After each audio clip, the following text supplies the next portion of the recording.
We are back with RGCWV, Random Geek Culture in West Virginia. I'm your host, Luke Hersey, and this is the follow-up to the unboxing video that I did for the Retro Pocket 2 Plus.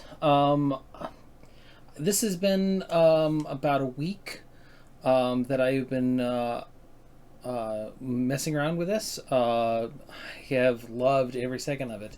It definitely does not work out of the box fantastic. There is a lot of changes to this that makes this infinitely better than the two original, and I definitely think that this is a big leap in the right direction, not just for the Retroid Pocket systems, but also for emulated handhelds as well. This is one of the best options for an emulated handheld. In fact, I would say that this is the best emulated handheld in the $100 price point. Now, there are some more powerful systems out there that can definitely do what this is doing a little bit better. But those are in the like $200 price range, and when you get to that point, why not just buy a Switch? Because then you've got the Switch Lite for $200. Now, those aren't the Switch Lite is not going to emulate as much as you want to, because it doesn't have a third-party emulator. Which, I mean, it's a first-party system, so why would you put emulators on there? Not to say that you can't emulate games through your online subscription or anything, but it is not the ability for the user to tinker is not there on a device like the Switch. Now, the Steam Deck, you can tinker a little bit, and I mean, it's not even out yet, so we can only speculate how well it's going to work, but it's, like $500. So for a $100 device, for you to tinker, for you to mess around with the possibilities of a truly fantastic piece of hardware, to do different things. Not even just to do the regular things on it, just to emulate certain games, certain systems, but even so far as like DOSBox, where you can emulate old MS-DOS games. I just got, if you remember, back 2005, there was a remake of XCOM, the original from 1994, XCOM, Enemy Unknown or UFO Defense, or whichever flavor you played, that I have running on here. So DOSBox works great, and that's one of the things that's great about this device is it has the possibility with Android to expand upon what was originally released. Now, the developer has already come out with several updates for this device. Two, in fact, upon shipping, it ships with 1.05, and they've already upgraded it to 1.07. If you buy this device, if you buy the Retroid, I suggest updating it as soon as you get it. And updating is as simple as just going to your system settings, going all the way down to your system information, and checking updates. And it will just download the update, and it doesn't take very long either. And it does it on its own. It just downloads it straight from the internet, straight from the manufacturer's website, and downloads to your device. It reboots a couple times, and then you're good to go. Now, after fully updating, go back through the setup wizard. It's in the settings and handheld settings, When you go to handheld settings, you can re-enter the setup wizard. When you do that, then you are able to download the latest version of the Dolphin emulator that is specific for this device. So the emulation will be much better. I was going 2 days, completely going out of my mind, going, oh, why is my GameCube emulation not going very well?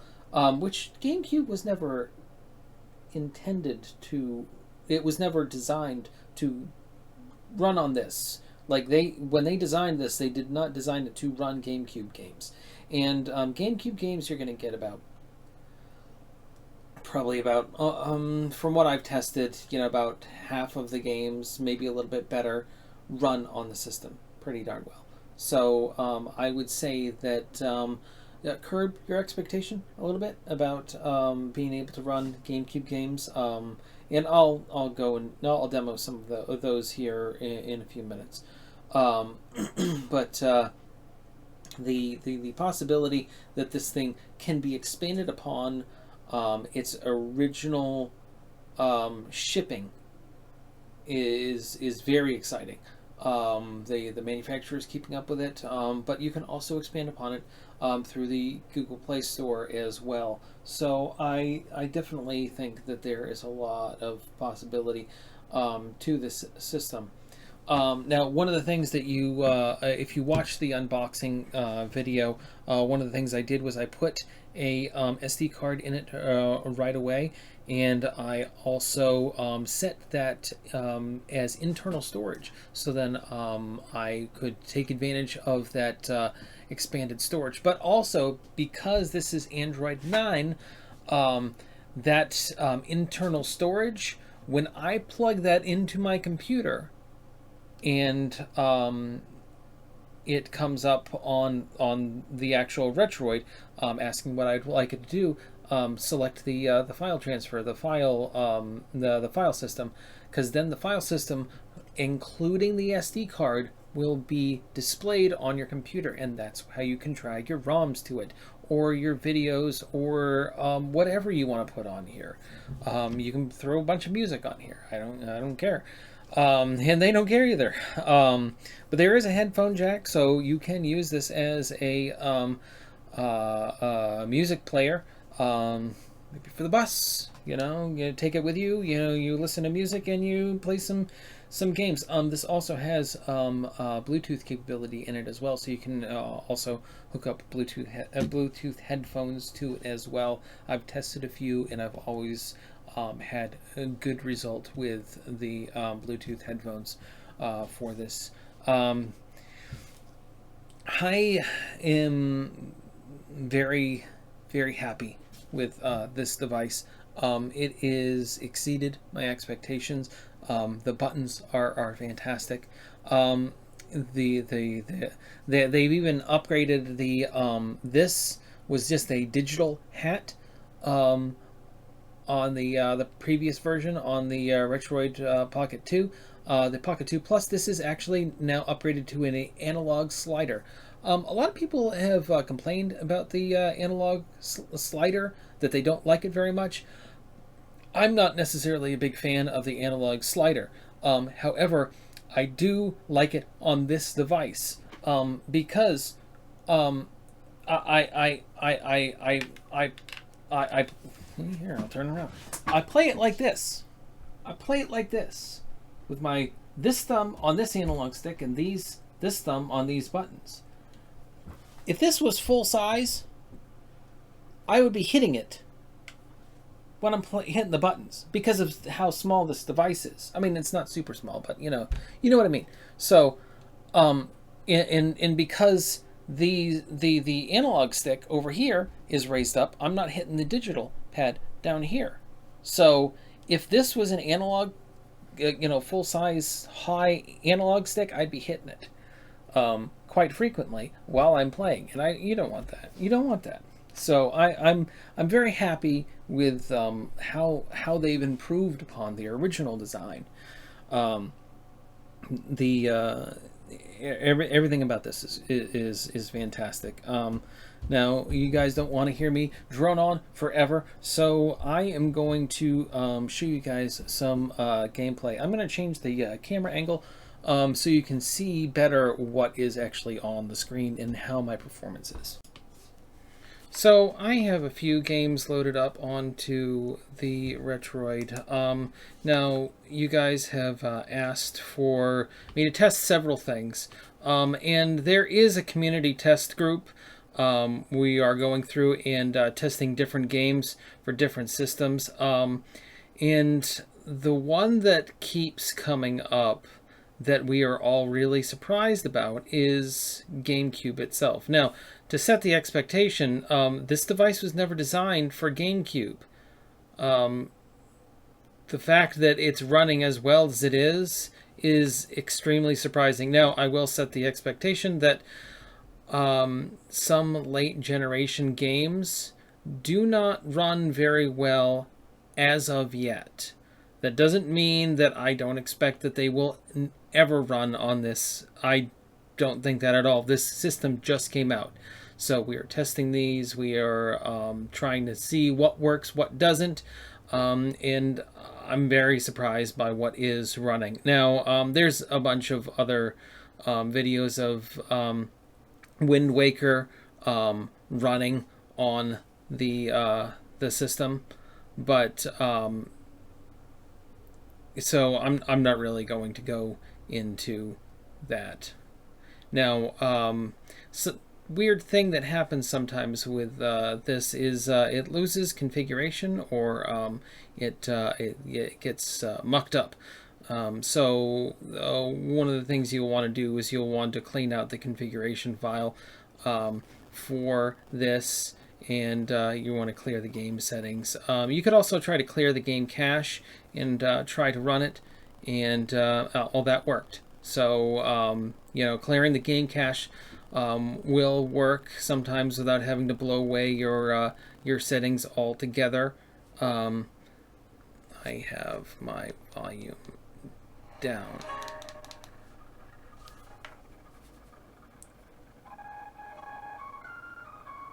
Now, because I blew away the cache, it's going to take a few minutes for it to fully cache again. But if I go and...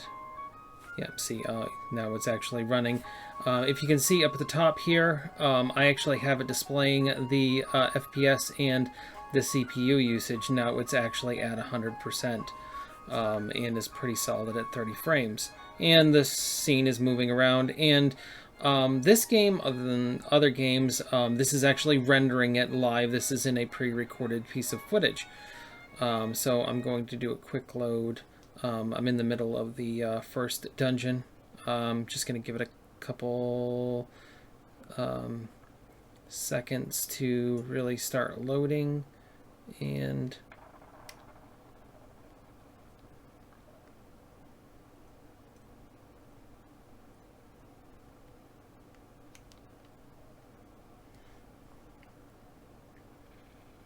so that will dip from time to time.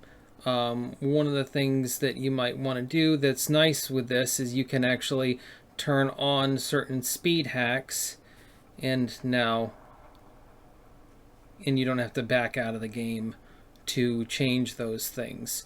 One of the things, though, that you need to do in order to get this version of the Dolphin emulator is you have to go and download the latest firmware from settings and update the Dolphin emulator through the setup wizard. You already did that once when you first got the device. You have to go through it again so that it picks up the new firmware.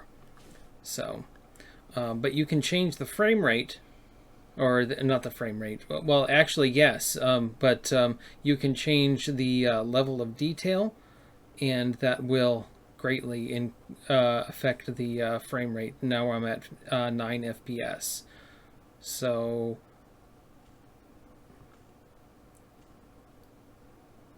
now I go to quick settings, set that back down to 5 at half resolution rendering, and I'm running at 30 frames a second now. So it's actually kind of nice. Like I said, I'm going through the first dungeon right now, and it runs very well. So, but other people have launched that game. So,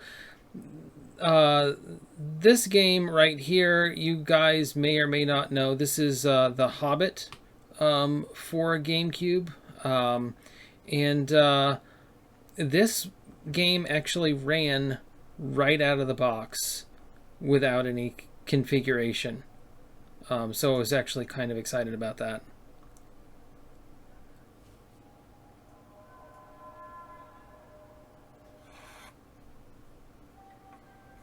Now this is all pre-recorded footage, so that's not gonna impress you at all. So I'm gonna go quick load. This is where I was.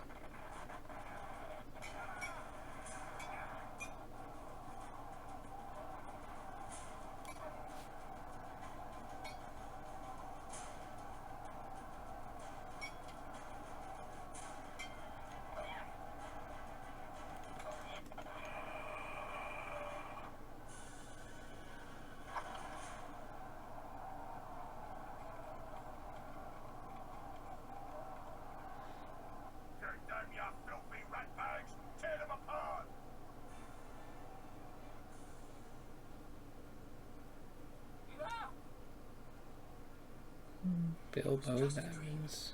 Just a dream. But what an adventure. What an adventure.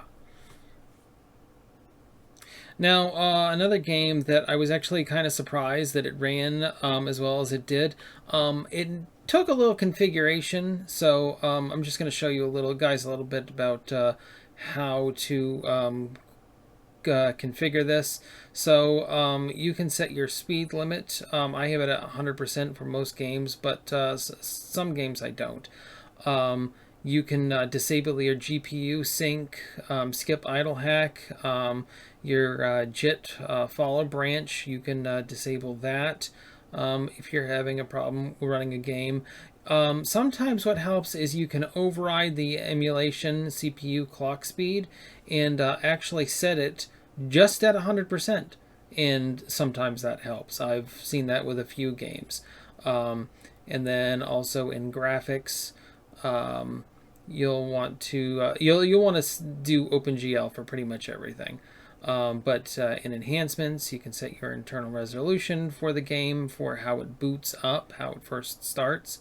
You want to disable anti-aliasing and aniscopic filtering. The scaled EFB copy, sometimes that helps if you toggle that. You can force the 32-bit color. Disabling fog and copy filter, that usually does help. But... And... See. Oh, no, that came up. I was about to clear the back out and clear the cache. Okay, quick load.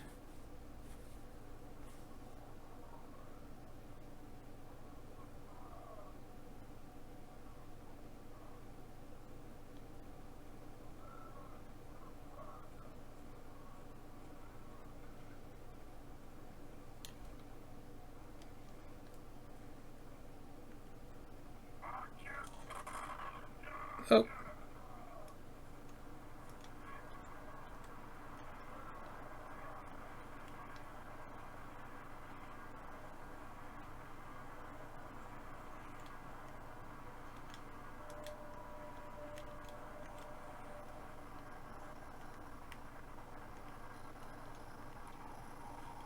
Oh, of course, I had to...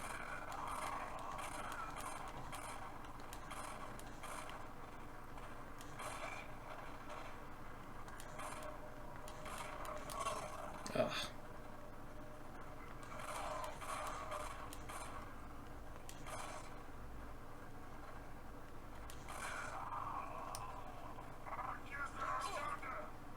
And of course I'm getting stabbed. Not very good at this game. No! No! No!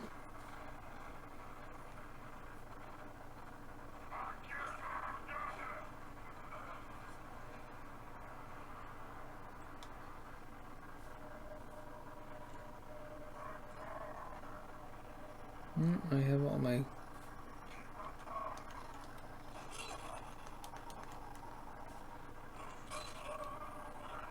And it died. And it died. That game actually ran pretty well. I had it running better earlier. I'm not sure exactly what happened. Another game that ran right out of the box. In fact, it actually ran so well that I actually set it up to full resolution. Because if you've played Pikmin before, the Pikmin are pretty small, and so half resolution is not always gonna get you by.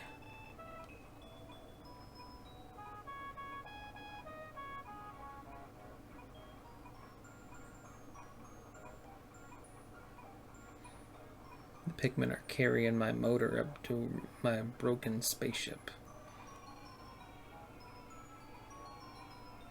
But right now, this is actually running at 30 FPS at 100% CPU.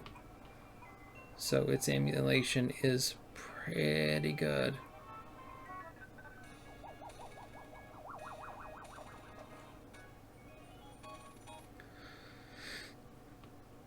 Now, an example for a late generation game that doesn't run so great is, of course, Metal Gear Solid.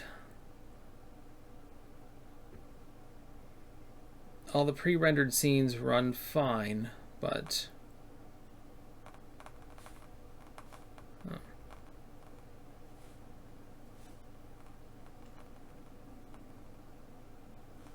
If I go back to my state...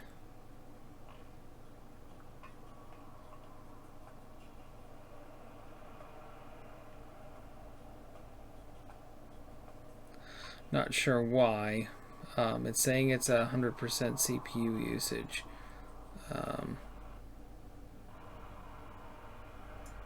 And I have tried to enable just about everything. And I'm running at 15 FPS. And it looks pretty bad. I don't know if you... Yeah, see how pixelated it looks. It's pretty much not playable. Now, I don't think that this is going to go without some changes, some configurations. So I think I'm hopeful that certain things will change over time. Now this one, I actually, it was so strange. I started playing this one and I was not getting good performance, and I disabled a few settings that didn't make any sense whatsoever. And that I disabled them, and they worked very well.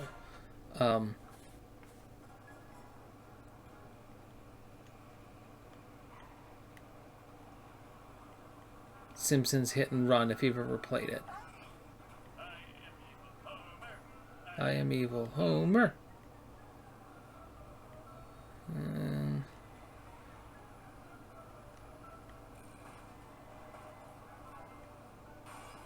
Oh, I just ran over somebody. And then another one. Oh, what am I gonna do? Okay. So that gives you a brief overlook on some of the GameCube description or overview of GameCube and its performance. I will say that it still takes some tinkering. And your expectation shouldn't be that every single game from GameCube is going to run, because it's not. But If you're going in with the expectation that GameCube is going to run probably about half of the titles, yeah, that's a pretty good expectation. Is it going to run out of the box? Probably no. You're going to have to mess around with settings to get it to run. So I wanted to go back and show you guys something.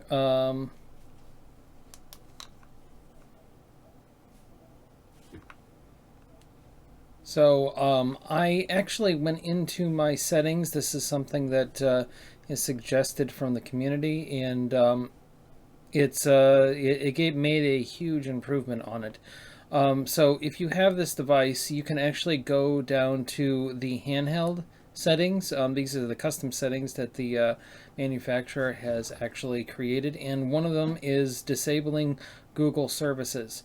Now, you can still go into Chrome, you can still go into a lot of Google things, like Drive, for instance. You just won't be able to go to the actual Play Store. A few games might have a problem being able to go into them without Google services enabled, but if you disable them, you can actually get a better performance out of some of your games. And one of the ones that I said was not going to be working earlier is actually working decently now. And that's actually Twilight Princess. So I'm going to go ahead and go into that and show you guys how well it is working now. Just give it a minute.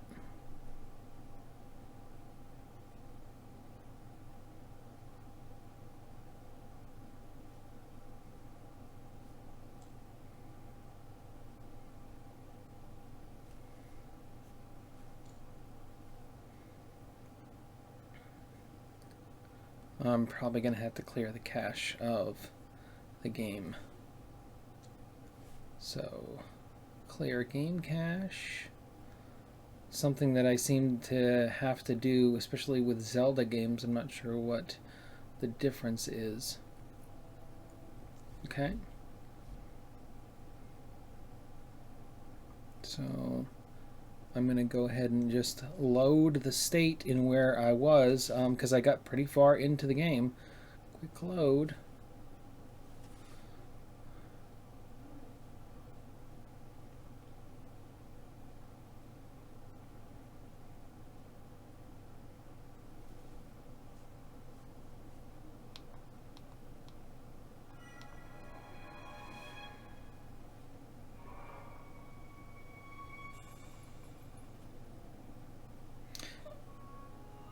Now, this is a cutscene, but it is rendered graphics. It is not a pre-recorded scene. And as you can see up here, I am getting 30 FPS at 100% usage.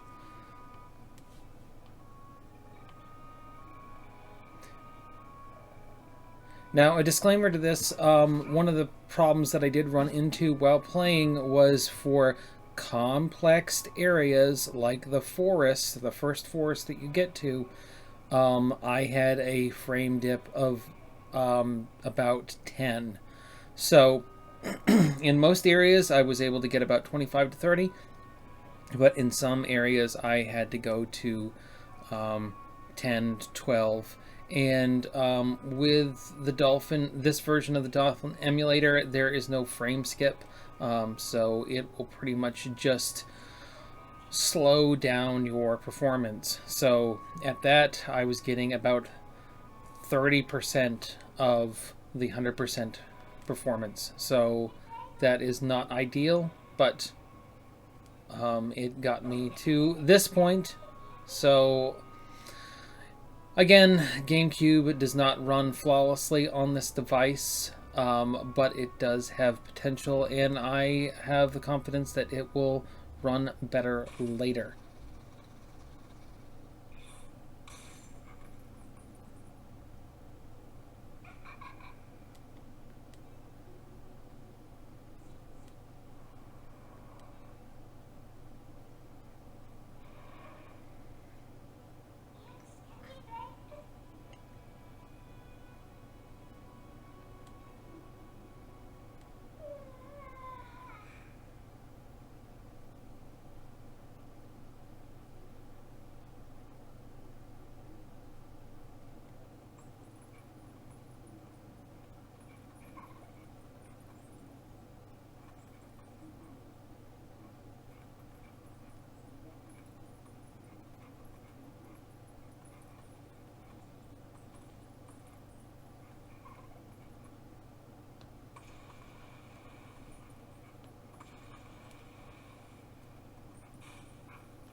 So I also wanted to show some of the PlayStation Pocket performance.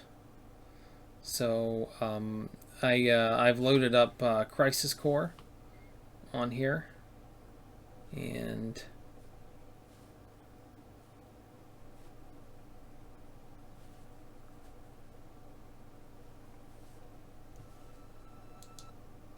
all right, I have the shoulder button set to.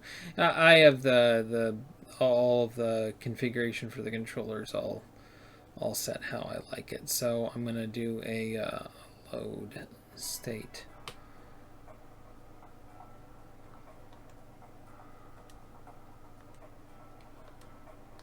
And this isn't pre-recorded. This is rendering real time.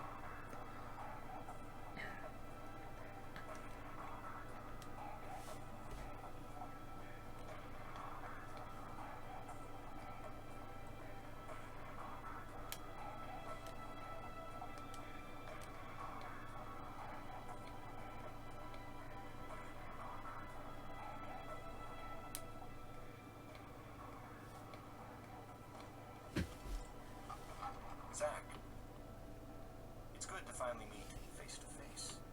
Lazard, director of Soldier. Hey, on to business.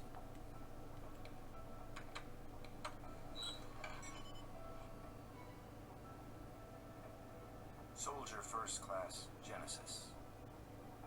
A month ago, he went missing during a mission in Wutai. Know anything about this? Not a clue.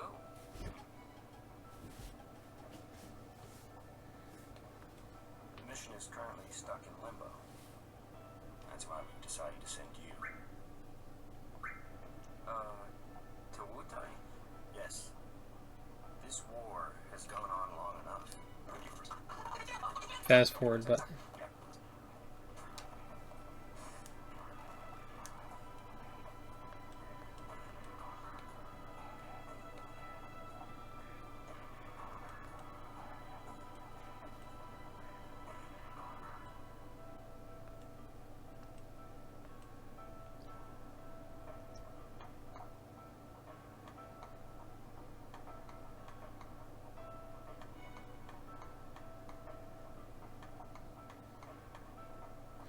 So what I've seen from the guys on the forums, a lot of other games are running flawlessly from PlayStation Pocket. So you should expect really good performance from PlayStation Pocket.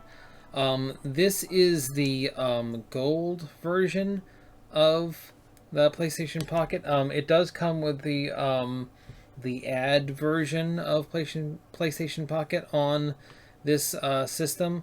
The gold version is only $5. I would suggest getting it. It runs really well.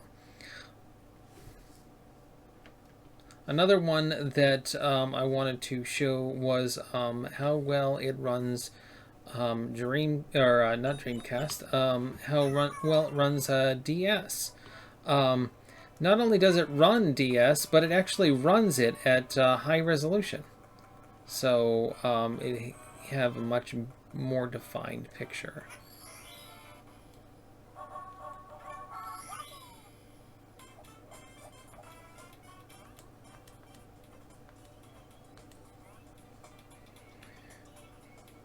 And one of the things you'll want to do is you'll want to set one of the hardware buttons, one of the shoulders probably, to switch the screen to the touch. And this is full touch, so we have that option, unlike the other one where we had to use the mouse mode. And I messed that up on camera. That's wonderful.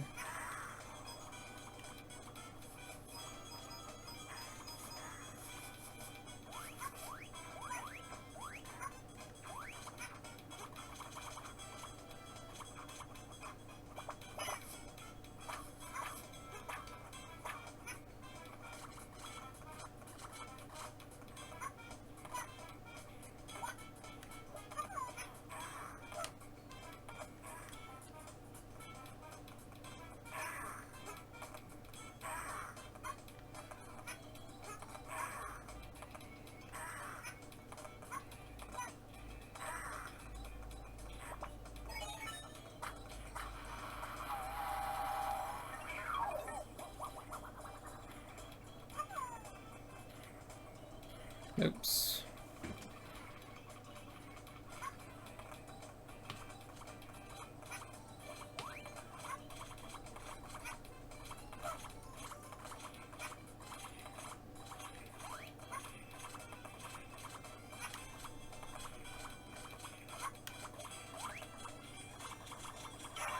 So that has some very good performance out of it. You should expect the vast majority of DS games to run without problem. So there is some people saying that it will run PlayStation 2 games through the new experimental in beta Aether FX. What is it called? Aether SX2. I have not gotten any game working there yet. There is a lot of configuration that you have to do for each game, and I haven't gotten any of them working yet. But so I wouldn't expect PlayStation. If you're getting this device to play PlayStation 2 games, I would curb that expectation. There is one thing that I very much like, and that is how well it actually runs. Not necessarily Knights of the Old Republic, but games from the Play Store, games for PlayStation and or for Android. And this is a game that I bought off of the Play Store. I think it's $5, and kind of a steal for what kind of game this is. If you've ever played Knights of the Old Republic, it's fully gamepad capable, and it runs really good.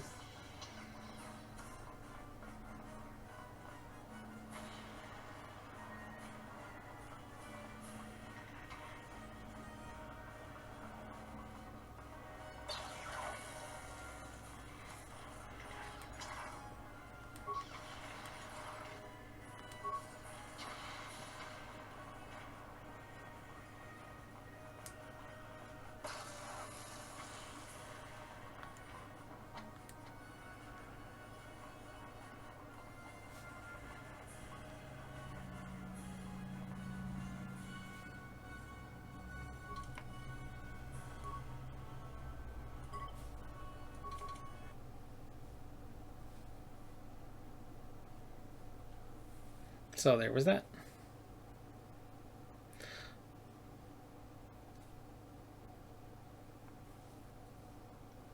Max Payne also runs pretty well. That's what I've tested so far. So in conclusion, the Retroid Pocket 2 is definitely the device to have for handheld retro gaming. It runs everything to about mid GameCube generation. Those later generation games, those more complex games, they're going to have a hard time. Especially like, Metal Gear Solid Twin Snakes, the remake of the original Metal Gear Solid, was not able to get good performance out of that at all. And I don't know if they ever will get it, but I'm hopeful that maybe someday somebody will figure it out. Someone smarter than me. But I definitely like what's going on here. Now this I do say that this is a fantastic device, but this is not for everyone. As much as I'd like to say that this is a great device and everybody should own it, everybody should own a Switch because it's easy to use. This is easy to use for someone like me, for someone who likes to tinker, for making the game work is half of the fun. If you don't like to tinker, if you don't want to sit there and try to configure the game, and then, hey, it's finally working. If that doesn't excite you, if you... One of the reasons why I like my PlayStation 4 and my PlayStation 5 is because it just works. You turn it on, it just works. I was a PC gamer for the longest time, and I got tired of reconfiguring the games all the time. When I want to sit down and relax, I just want my games to work. Segueing for that, if you want to just be able to sit down and this to work straight out of the box shipping, that's not this. This is for the tinkerer. It's a great price. But one of the reasons why this is such a great price is because the development of the emulation, it is left up to you, the user, to configure that. So, that is my disclaimer for this device. If you are not a tinkerer, if you just want your games to work and you don't want to figure out the perfect configuration to make it work, then this isn't for you. It's for me. I love it. I love everything about this one. It's such a great device. If you just want your games to work and you want a handheld, get a Switch. Switch is a great system. It's a fantastic system. I have one, and I've loved having one. But this device is a really good device for game preservation. If you are someone who loves those old games and you want to make them work on a little handheld, that's great. That's fantastic. I see you, brother. So anyway, this has been RGCWV, Random Geek Culture in West Virginia. I'm your host, Luke Hersey. If you like this, hit like. If you disliked it, hit dislike. I don't care. The algorithm likes interaction. Leave me a comment. Tell me what games you want to know if it's working. I've gone through and tested a bunch for the community, and if I can find them, I'll test it out and see if I can get it working. Also, if you're on the fence and you don't know if you want to get one and you are a tinkerer, but you want to know if it has the possibility to work, shoot me an email. My email's in the description, or in the on the places. Also, yeah, just shoot me put a comment in there and just say, hey, does this game work? I'll test it out and I'll tell you guys if it works, or if I could get it working, or if somebody else got it working. Maybe I didn't get it working, but somebody else did. Maybe Taki did. Maybe one of the other guys, like ETA Prime. Maybe ETA Prime brought it working. I don't know. I am good, but I'm not great. I'm good, but I'm not the best. I'm middle of the road. Yeah, hit like, hit subscribe, hit the bell notification, because I've got some great new podcast content coming out. The next one that's coming up is going to be we're going to do a podcast talking about the launch title games. You would be surprised how many systems have launched without fantastic launch title games.